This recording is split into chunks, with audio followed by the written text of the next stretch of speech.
펀드 가입했는데 손해보고 환매하신 분들, 펀드는 1도 모르는 퍼날못인 분들. 다시 해도 돼요? 퍼날못. 펀드 가입했는데 손해보고 환매하신 분들, 펀드는 1도 모르는 퍼날못이신 분들. 이번 영상 주의 깊게 봐주시고요. 자, 복자뱅크 시작하겠습니다.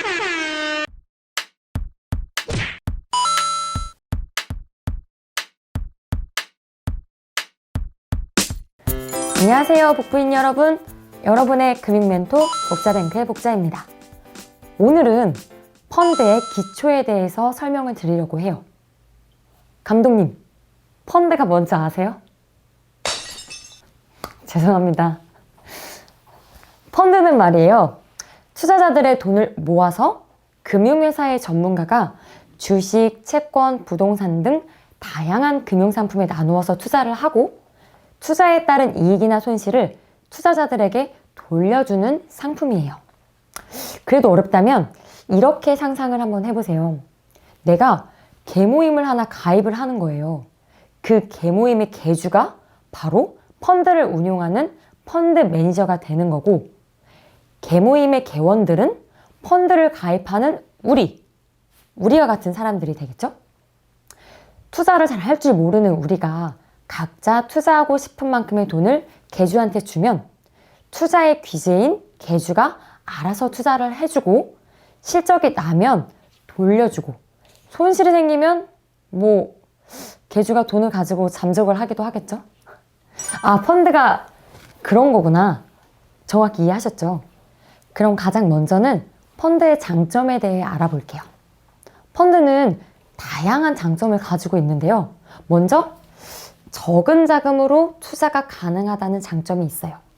부동산 투자라고 하면 어마어마한 금액부터 떠올리시잖아요. 하지만 펀드를 이용하게 되면 우리가 직접 투자하기 힘든 채권이나 부동산에 적은 자금으로 투자 참여가 가능하다는 거죠. 또한 그 전문가인 계주, 즉 펀드 매니저에게 투자를 맡기는 거기 때문에 전문가의 지식을 활용할 수 있다는 장점도 있어요. 그리고 대규모로 투자되고 운용되기 때문에 거래 비용이나 정보 취득 비용이 줄어든다는 장점도 있어요. 은행이나 증권사에 가면 펀드 종류가 너무 많아가지고 어떤 펀드에 투자해야 할지 전혀 감이 안 잡히잖아요. 이렇듯 펀드의 종류는 매우 다양한데요. 어디에 투자하느냐, 즉 기초자산이 따라서 주식, 채권 등 증권에 주로 투자하는 증권펀드, 부동산 관련 자산에 투자하는 부동산 펀드, 금, 석유, 곡물 등 실물에 투자하는 특별자산 펀드, 다양한 기초자산에 자유롭게 투자하는 혼합자산 펀드, 그리고 단기 금융상품에 투자하는 MMF가 있어요. 증권펀드 중에서도 주식이 얼마나 포함되는지에 따라서 주식에 많이 투자하는 주식형 펀드, 주식보다는 채권에 많이 투자하는 채권형 펀드로 나눌 수도 있고요. 그리고 어떤 특성을 가진 주식에 주로 투자하는지에 따라서 성장주 펀드, 가치주 펀드로도 나눌 수 있어요. 그리고 투자금을 넣는 방식에 따라서 큰 돈을 일시에 가입하는 거치식 펀드, 혹은 매달, 매주 이렇게 특정 기간에 조금씩 투자하는 적립식 펀드로 나눠질 수도 있어요. 그렇다면 이렇게 다양한 펀드를 어떻게 선택해야 할까요? 먼저 내 투자 성향을 파악하는 것이 가장 중요해요. 은행에 가면 펀드를 가입하겠다고 하잖아요? 그럼 먼저 투자 성향 분석을 해주거든요. 여러 가지 질문에 대해서 응답을 한 다음에 그 결과를 5단계로 구분하고 있어요. 공격 투자형, 적극 투자형, 위험 중립형, 안정 추구형, 안정형, 이렇게 5가지로 구분이 되는데, 그 결과에 따라서 내가 공격 투자형에 가까울수록 높은 위험에 노출이 되고 높은 수익을 추구하는 사람이라고 할 수 있어요. 이런 사람이라면 공격적인 투자 성향으로 분류가 되기 때문에 주식이나 파생상품 같은 고수익 자산에 투자하는 펀드가 적합하다고 판단을 하죠. 그러나 이러한 고수익 자산에 투자하는 펀드는 손실 또한 크다는 거 알고 계시죠? 그럼 반대로 내가 안정형이 나왔어요. 그렇게 안정형에 가까울수록 큰 손실을 싫어하는 사람이라고 볼 수 있어요. 이러한 사람들은 보수적인 투자 성향으로 분류할 수 있고, 여기에 해당하는 펀드는 채권형 펀드나 원금 보장형 펀드 정도가 될 것 같아요. 이러한 펀드는 손실이 상대적으로 적기는 한데 수익 또한 적을 수밖에 없겠죠? 그럼 이제 내 투자 성향을 파악했으니까 투자 목표를 설정해야 되는데요. 투자 목표는 4가지 정도를 고민해 보면 될 것 같아요.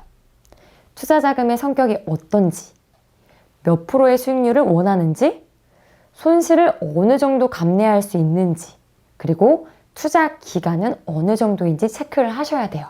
그럼 이 4가지가 뭔지 이야기를 해드릴게요. 첫 번째, 투자 자금이 학자금이나 전세금처럼 꼭 필요한 자금인지, 필수적인 자금이 아닌 여유 자금인지 확인을 하셔야 해요. 왜냐면은 펀드는 원금 손실 가능성이 있기 때문에 당연히 고려를 하셔야 되는데요. 그리고 두 번째는 원하는 수익률을 체크해 보셔야 해요.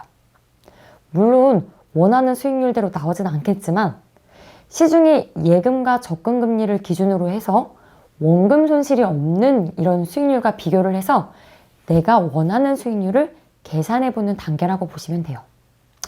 세 번째는 수익률뿐만 아니라 예상 손실률도 계산해 보아야 하는데요. 내가 투자의 손실을 얼마나 견딜 수 있는지를 파악해야 적합한 펀드를 선택할 수 있기 때문이에요. 그리고 마지막으로는 투자 기간을 설정하셔야 돼요. 해당 투자 자금이 언제 필요한지 알아야 펀드를 선택할 수 있기 때문인데요. 펀드의 만기가 다양하고 중간에 펀드를 해지하는 경우에 환매 수수료 등이 추가로 발생할 수 있어서 투자 기간을 고려한 펀드 선택이 매우 중요합니다. 이제 투자 목표도 설정했다. 그럼 마지막으로는 뭘 해야 될까요? 바로 펀드를 선택해야 되겠죠? 펀드를 선택할 때는 어떤 자산에 투자하는지, 수익률은 어떤지, 수수료는 어떤지, 이 3가지가 중요한데요. 첫 번째로 펀드의 기초자산에 대한 선택이 있어야 돼요. 즉, 어디다 투자하는 펀드를 할 것인지를 정해야 한다는 거죠. 제가 앞서 설정한 투자 목표를 고려해서 주식형, 채권형, 부동산, 특별자산 등의 다양한 종류의 기초자산을 선택을 하고, 이 두 번째로 수익률을 체크해야 돼요. 나의 투자 기간에 비춰봐서 펀드의 다양한 기간 수익률을 비교해보면 된다는 거죠. 마지막으로는 수수료를 잘 확인해 보셔야 돼요.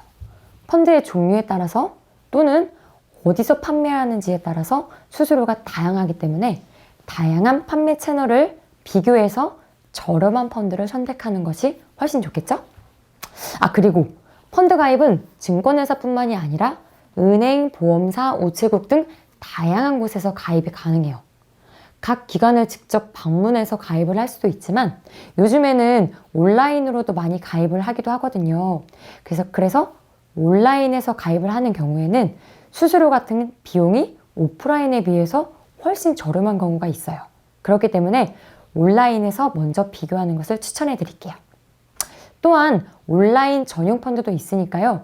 잘 확인하셔서 선택하시기를 바랄게요. 오늘은 펀드에 대한 가장 기본적인 내용을 제가 알려드렸는데요.